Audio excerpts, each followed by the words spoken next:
Bem, galera, agora nós vamos continuar o nosso estudo sobre direito sucessório, sobre sucessão testamentária. Nós já verificamos toda a possibilidade da capacidade para testar, já verificamos quem pode ser contemplado no testamento, trabalhamos também com as formalidades do testamento, o que é necessário, todo o esqueleto, vamos dizer assim, do testamento.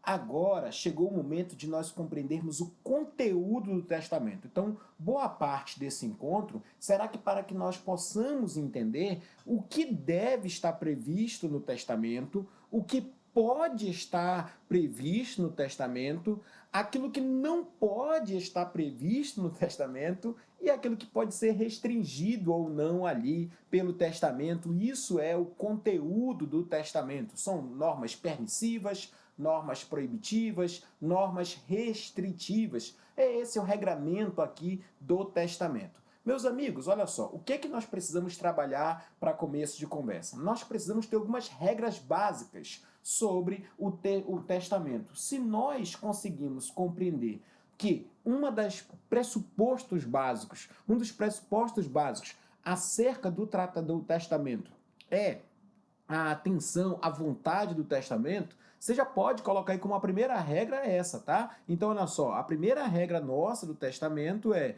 que deve ser feita sempre, maximizada sempre a vontade do testador. O que é maximizar? Quando você tiver interpretações diversas, quando tiver a possibilidade de interpretar diversamente, a interpretação que deve ser dada é aquela que privilegia a vontade do testador. Olha o que diz o artigo 1899. Quando a cláusula testamentária for suscetível de interpretação diversas, prevalecerá a que melhor assegura a observância da vontade do testador. Tudo certo? Então essa é a primeira regra, sempre valorizar a vontade do testador. Teve dúvida nessa regra de interpretação? Olha para a vontade, tenta maximizar, ampliar cada vez mais a vontade do testador. Tudo bem, vamos para uma outra regra de interpretação. Olha só, a indicação imprecisa dos beneficiários produz interpretação a favor das entidades de caridade do local do domicílio do testador ou das pessoas pobres. E lembrando que, quando nós tratarmos sobre entidades, as entidades públicas preferem as privadas. Vamos imaginar o seguinte. Imagine que o testador diga lá que parte dele será para lutas de pessoas, entidades que tratam no enfrentamento a doenças com câncer, a pobreza, a educação, entidades que transformam, discorrem sobre questões educacionais. Então, olha só que ele não disse qual era a fundação, ele não disse qual seria a entidade. Então, você vai buscar uma entidade que exista naquele local do domicílio dele, tá? Do domicílio dele, uma entidade, né, que busque ali pessoas pobres, muitas vezes, e etc. É uma ideia de justiça social, por ser parte dessa ideia que ele quis lançar. E claro que se você tiver entidades ali públicas, vão preferir sempre as entidades públicas do que as privadas, tudo bem? Então essa é uma regra de interpretação que nós temos. E ainda outra regra de interpretação é a seguinte: havendo dois ou mais testamentos ou beneficiários, a gente vai presumir o quê? Que vai ser dada a igualdade de quinhões. Então imagina o seguinte, imagina que o testador ele foi lá e o que, que ele fez? Ele disse assim, eu deixo isso daqui para João e José, mas ele não disse quanto era para cada um. Então se ele nomeou dois herdeiros, mas não discriminou quanto era do João, quanto era do José, o que, que você vai fazer? Vai dividir por dois. É o que diz o artigo 1904 do Código Civil. E aí vem uma regra que é próxima dessa, que diz o seguinte, havendo grupo de pessoas designados, interpreta-se a disposição divididas em tantas cotas quantos forem os grupos. Então já imaginou agora que o testador ele não deixou para João e José, mas ele deixou para duas fundações, deixou para duas entidades, deixou para o Corinthians e para a igreja. E agora, quanto é do Corinthians, quanto é da igreja? Metade, metade. Se o testador nomear certos herdeiros individualmente e outros coletivamente, olha só, a herança será dividida em tantas cotas forem indivíduos e os grupos. Então, olha só, um indivíduo vai equivaler a um grupo ou um indivíduo. Essa é a construção. Deixei para João e para a torcida do Corinthians. Vai deixar metade para o João e metade para o Corinthians, salvo, claro, que se o testador deixar discriminado quanto é o percentual. Até porque se ele deixou, a gente não vai precisar de uma regra de interpretação. Nós não vamos precisar das regras de interpretação. Tudo bem? Então, essas são interpretações básicas, regramentos básicos que nós temos a respeito ali sobre como interpretar um conteúdo de um testamento. Então, olha só. Primeiro, maximizar sempre que possível a vontade do testador. Está em dúvida em qual interpretação dá? Observa a interpretação que valoriza essa vontade. Ele indicou de forma imprecisa os beneficiários. Você vai privilegiar aqueles do domicílio do testador. Poxa vida, mas ali tem duas entidades, tem uma pública e uma privada. A pública prefere a privada, a pública prefere a privada. Deixou os beneficiários, mas não disse quanto era de cada um. Presume-se que é igual parte. Aí se forem grupos, presume-se que era igual grupos. Poxa, mas deixou para João e para a entidade. Divide por 2. Tá? Ele não disse, você vai interpretando dessas maneiras e de formas equitativamente, né? De formas equitativas. Tá? Essas aí tá a partir do 1901 até o 1905, você vai dando uma lida ali, 1906, vai encontrando todas essas regras de interpretação. Tudo bem, vamos avançar um pouco. E agora imagine que se o testador, ele chega lá e o que ele faz? Ele não, no testamento, você deve lembrar, né? A sucessão legítima é 50%. E o testamento é a parte que é disponível, que pode chegar até 50%. 50% ali já é da legítima.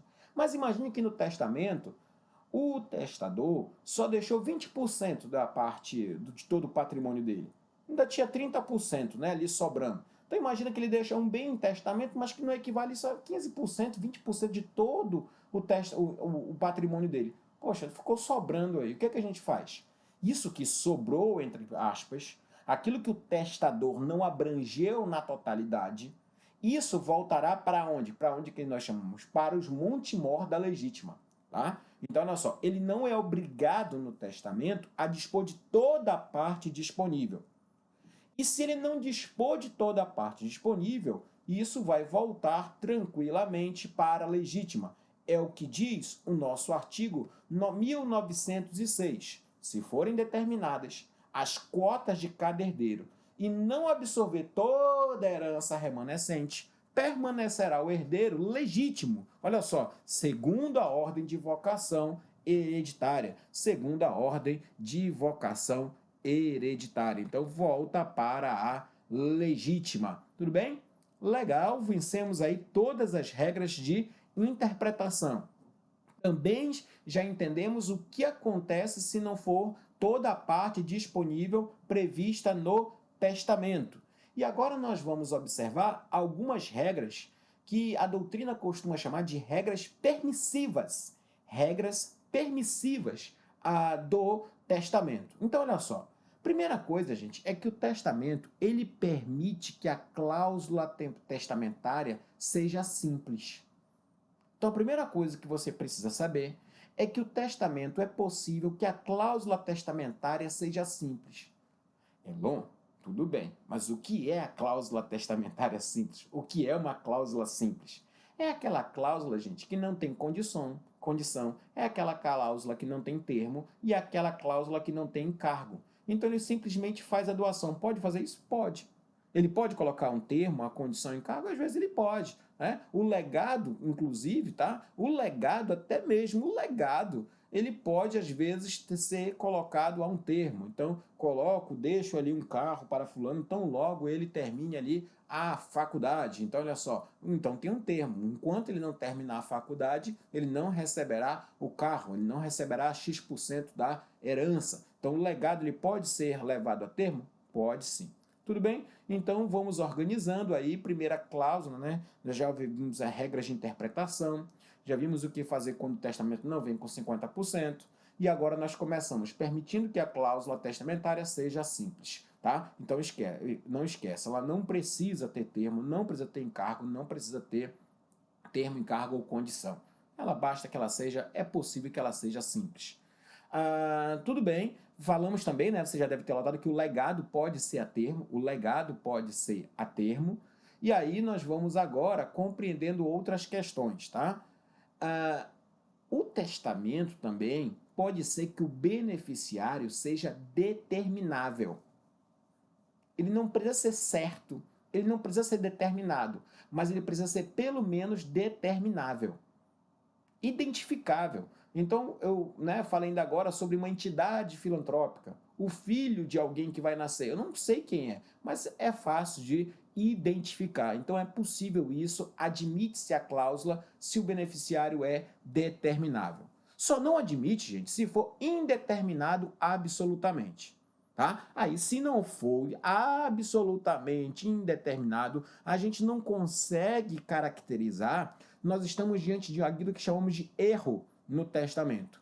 E quando há um erro no testamento, aquilo ali volta para a ordem de vocação. Volta para a ordem de vocação. Então, olha só, eu não consegui identificar, paciência, volta para a ordem ali testamentária. Pode ser até que ele mesmo já coloque ali aquele regramento permitido dentro do próprio testamento, dizendo, olha, se não for, vai para um outro herdeiro, se não conseguir identificar, ele também pode colocar isso, tudo bem? Então essas são as regras permissivas. Cuidado com essas questões que fomos noticiando aqui, relacionando a cláusula ser simples, a necessária, a indicação da cláusula testamentária ter um motivo certo ali, um motivo caracterizado. Então, olha só, a possibilidade da necessidade de ele ser identificável. Então, ele pode também trabalhar com isso. Vamos agora para as regras proibitivas. Para as regras proibitivas. Tá? Então, olha só, o nosso referencial de estudo é o artigo 1900. Ele fala, é nula a disposição, tá? É nula a disposição, e aí eu vou lendo aqui para vocês, e aí a gente vai fazendo alguns comentários.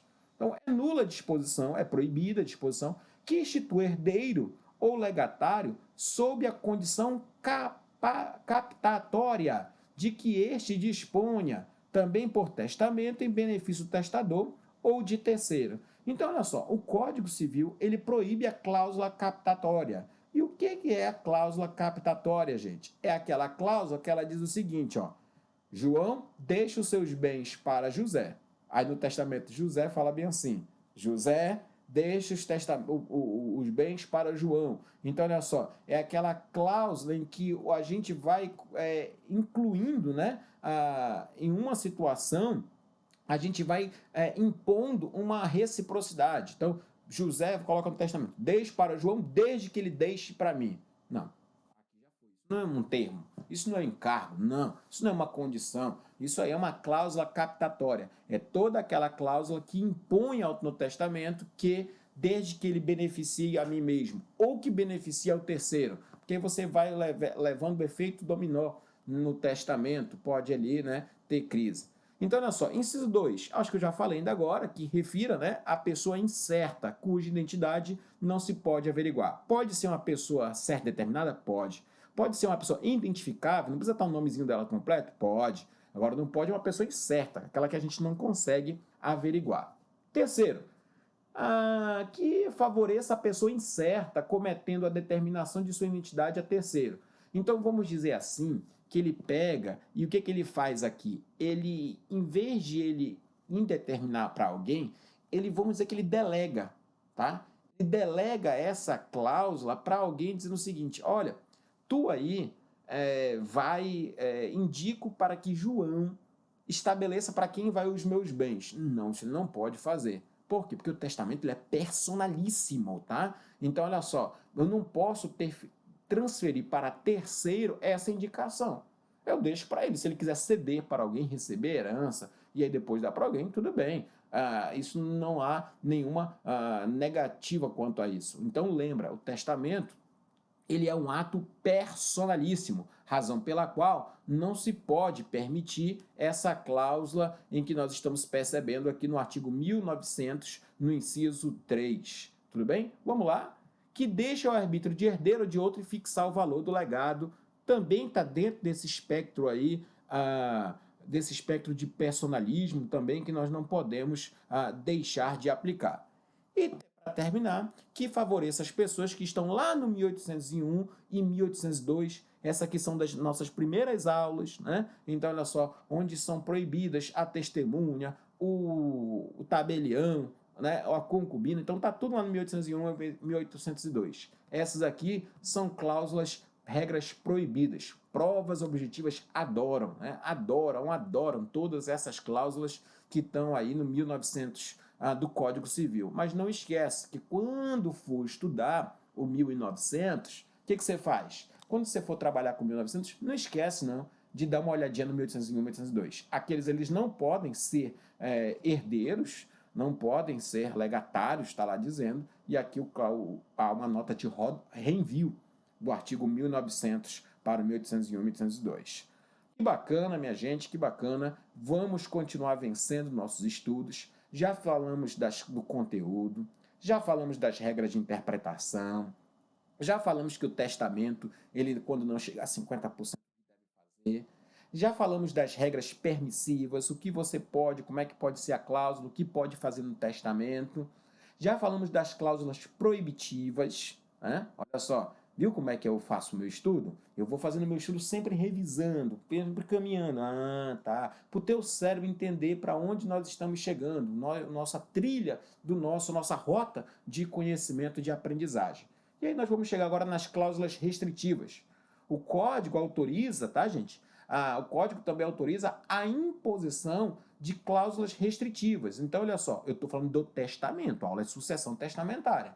Então, olha só, ele pode colocar lá no testamento cláusulas de inalienabilidade, cláusulas de inalienabilidade, cláusulas de incomunicabilidade. Como é que é isso, Elon? Cláusula de incomunicabilidade. Aquelas cláusulas lá do regime de bens. Não sei se você bem, eu dou essa causa para o fulano, eles estão casados em comunhão universal de bens, mas eu não permito, imponho uma cláusula de incomunicabilidade. Mesmo sendo a doação para um, mesmo sendo o regime da comunhão universal de bens, não haverá ali nenhum tipo de comunicação, uma vez que há uma cláusula de incomunicabilidade. E em terceiro lugar, também posso colocar uma cláusula restritiva, dizer que isso é impenhorável. Então, são três cláusulas restritivas que podem existir no testamento: inalienabilidade, impenhorabilidade e incomunicabilidade. Agora eu vou te lembrar uma coisa que você não pode esquecer. Provas adoram isso, estudos de caso também adoram. É o que está lá no 1911 e ele vai dizer assim para você: a cláusula de inalienabilidade imposta aos bens por ato de liberalidade, leia-se um testamento, implica impenhorabilidade e incomunicabilidade. Então deixa eu explicar um pouquinho.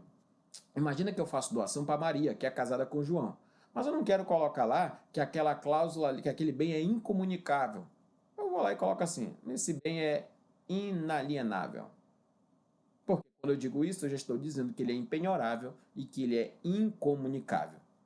A recíproca não é verdadeira. O bem que ele é impenhorável, eu posso vender.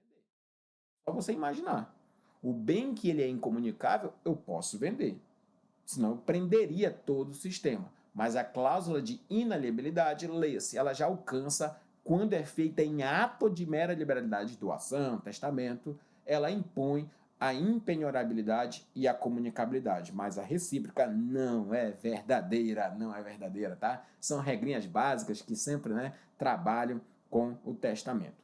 Gente, olha só, essa regra é restritiva, ela não tem nenhum problema na cláusula testamentária. Nós acabamos de observar, inclusive ela tem a previsão, está lá no 1911, o código trata naturalmente. Agora deixa eu te fazer um bate-bola aqui rapidinho. Será que eu posso gravar com cláusula restritiva a sucessão legítima? Então, será que eu posso colocar para aqueles meus herdeiros necessários, eu posso colocar uma cláusula lá de incomunicabilidade? Eu posso colocar uma cláusula de inalienabilidade? Olha só, gente, cuidado. Porque essa cláusula que é prevista no testamento, essa cláusula aqui, na legítima, cuidado. Por quê? Porque a partir do artigo do Código de 2002, ela passou, em regra, a ser proibida. Antes ela era permitida. A partir do Código de 2002, ela passou a ser proibida. Só que ela dá uma liberdadezinha. Porque o 1848, ele fala assim, ó, salvo uma existência de justa causa, de um motivo ponderoso, eu posso permitir que ocorra uma cláusula de inalienabilidade na sucessão legítima. Vamos revisar? As cláusulas restritivas, elas foram feitas para a sucessão testamentária. Em regra, elas não podem existir na cláusula legítima, mas elas podem, em algum momento, elas podem ser previstas desde que haja um momento justo. Imaginar, isso aqui é da nossa família há mais de 50 anos. E quando o meu bisavô deixou esse sítio aqui, deixou esse bem, não era para se você ficar se fazendo essa joia, essa coleção. Então, olha só, vai para o legítima? Vai, mas ela é inalienável, hein? Isso aqui vai ficar sempre para sempre da nossa família. Tem mais de 50 anos, tem mais de 100 anos que isso aqui é da nossa família. Não pode. É um justo motivo? Querer garantir ali a posteridade, querer garantir a posteridade. Então, não esqueça, essa exigência dessa cláusula, ela não estava prevista no Código Civil de 2002. Ela não estava. Mas ela passou agora a ser prevista, ela pode ser prevista na partir do Código de 2002, número 1848, mas essa cláusula ela deve ser observada. Agora, se essa cláusula ela não tiver um motivo justo, não for considerada um motivo justo, cuidado, que ela gera a anulabilidade do testamento? Não, daquela doação, daquele testamento, aquela cláusula também ela pode ser não lida. Tá? Poxa, não é um motivo justo, porque ela não tem como impedir a legítima. Ela não tem como impedir a legítima. Então, olha só, o testamento não perde vigor, não invalida o testamento, não. Aquela cláusula, olha, o motivo não foi considerado justo, então, olha só, mas não vai romper, não vai impedir a legítima. O STJ até julgou isso recentemente, eu tenho julgado, eu vou colocar rápido na tela, porque ele tem um conteúdo muito vasto, tá? Mas ele diz lá, eu coloquei de vermelho, que nesse caso, a despeito que a ineficácia da referida cláusula fecha todo o testamento, não há que se falar em atestamento do pagamento pelo prêmio testamentário. Então, olha só, o testamento continua valendo até mesmo quando essa cláusula que ela vai alcançar todo mundo, né? Então, olha só, então cuidado sobre essa questão. A cláusula testamentária, ela só é considerada, ela é inválida. Ainda que ela envolva todo o testamento, claro que vai alcançar tudo ali, se for uma cláusula de restritiva feita para uma sucessão testamentária, mas o testamento continua válido. O testamento continua válido. Tá? Então, essa é a decisão do STJ. Tem até o ano, é recente, 2014, né? Para direito das sucessões é recente, porque direito de sucessões não muda muito, não. Tá bom? Então, olha só, vamos lá. Um novo assunto agora é o direito de acrescer. Quando é que acontece o direito de acrescer? Quando um dos herdeiros testamentários acresce. Quando um dos herdeiros testamentários acresce o direito do outro que renunciou. Então, gente, olha só, agora nós estamos falando, tá, de uma sucessão, agora nós estamos afirmando sobre uma sucessão em que ela alcançou todos, tá? Então, que ela alcançou ali todos os bens. Então, olha só, ele não quis, ele renunciou, ele não aceitou. E o que ele fez? Jogou isso para lá, deixou para lá. E aí, o que acontece? Poxa, não quero isso, isso não me interessa. Para onde vai? Isso aqui acresce aos outros herdeiros, tá? Acresce aos outros herdeiros. Acresce aos outros herdeiros. Que herdeiros? Testamentários. Então, leia-se que não volta lá para o Monte Mor, não. Esse direito de acrescer, ele vai para os outros herdeiros testamentários. Mas ele pode também, no testamento, dizer o seguinte, vai para lá o pessoal da legítima. Tudo bem? Destino. Então, essas questões precisam ser bem esclarecidas por nós. Meus amigos, vamos agora superando o direito de acrescer. O direito de acrescer, gente, olha só, eu estou dando em grossas linhas, mas é um estudo interessante. Daria para a gente ficar assim, batendo acho que uma meia hora sobre o direito de acrescer, né, as vicissitudes e etc., porque aí entra sonegados, aí entra outros temas também que uma aula própria de sucessões também mereceria. Vamos trabalhar agora com a redução testamentária. O que é a redução testamentária?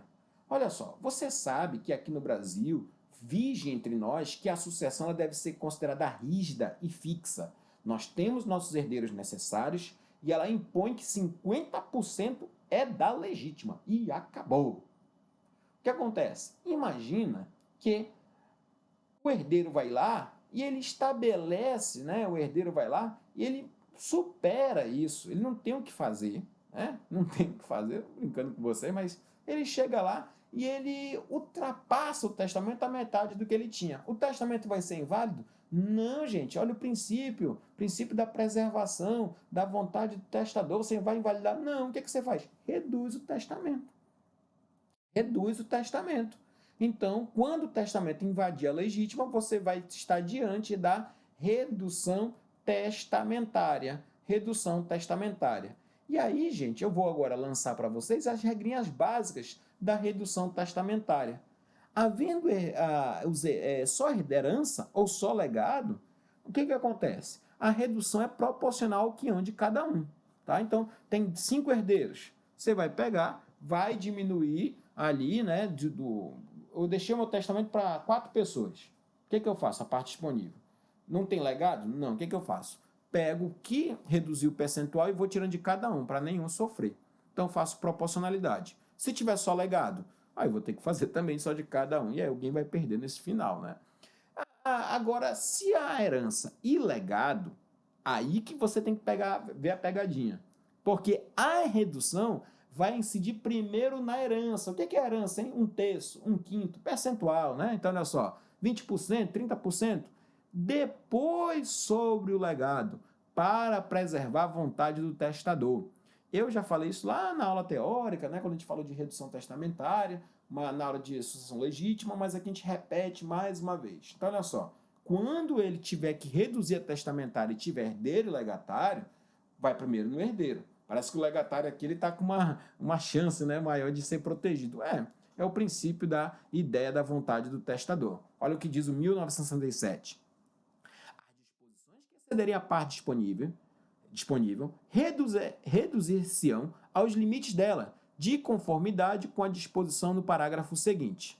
Em se verificando exceder as disposições testamentárias a porção disponível, olha só, serão proporcionalmente reduzidas as cotas do herdeiro ou dos herdeiros tuídos até onde baixe, e não bastando, também os legados, olha só, a segunda regra, na proporção do seu valor, sempre fazendo a proporção do valor.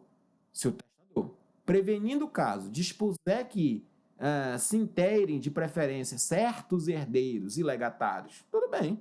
A redução faça-se nos outros quinhões ou legados, claro que observando o seu respeito à ordem estabelecida no parágrafo antecedente, sempre privilegiando a vontade do testador, meus amigos. Nós estamos diante de uma disposição testamentária, então não esquece disso. Essa aplicação jurisprudencial, gente, já fez e já tornou em alguns momentos. Eu vou pegar um julgado aqui para vocês, lá do Tribunal de Justiça do Rio Grande do Sul. Ele é um pouco longo, mas eu vou mostrar para vocês, ele é recente, 2016, mas eu quero que você leia o que está em negrito aqui. Olha só. Caso em que dispõe o testador além de sua metade disponível, o que torna imperiosa a redução da disposição testamentária, que foi o que a gente leu ainda agora. Assim sendo, mostra-se irretocável o plano de partilha que, calcado na avaliação dos bens inventariados, reduzir as liberalidades à metade disponível. Então você vai fazer o quê? Você vai apenas, não vai anular o testamento, não vai fazer nada disso, não. Faz uma redução ali de forma proporcional, sem que tenha nenhuma dificuldade. Beleza? Vamos fechar por aqui, né? Vamos fechar por aqui essa aula. Fizemos aqui alguns estudos relacionados tanto ao conteúdo do testamento, e aí falamos sobre, olha só para a gente revisar, né? Falamos sobre as regras relacionadas tanto a possibilidade ou não ali do testador enfrentar o que é o conteúdo dele, cláusulas permitidas, cláusulas proibidas, cláusulas restritivas. Trabalhamos com cada uma dessas. Vimos o que acontece com o testamento quando ele não chega a 50%, e vimos o que acontece com o testamento quando ele passa de 50%, que é a famosa redução testamentária. E também observamos aqui no nosso caso, também fizemos o estudo para verificarmos quando nós devemos enfrentar as questões relacionadas também a esse estudo da sucessão testamentária, redução testamentária, como ela deve ser feita de maneira a não anular o testamento. Então, esse é mais ou menos o conteúdo. Depois a gente volta com mais um assunto interessante. Valeu, um grande abraço, tudo bem?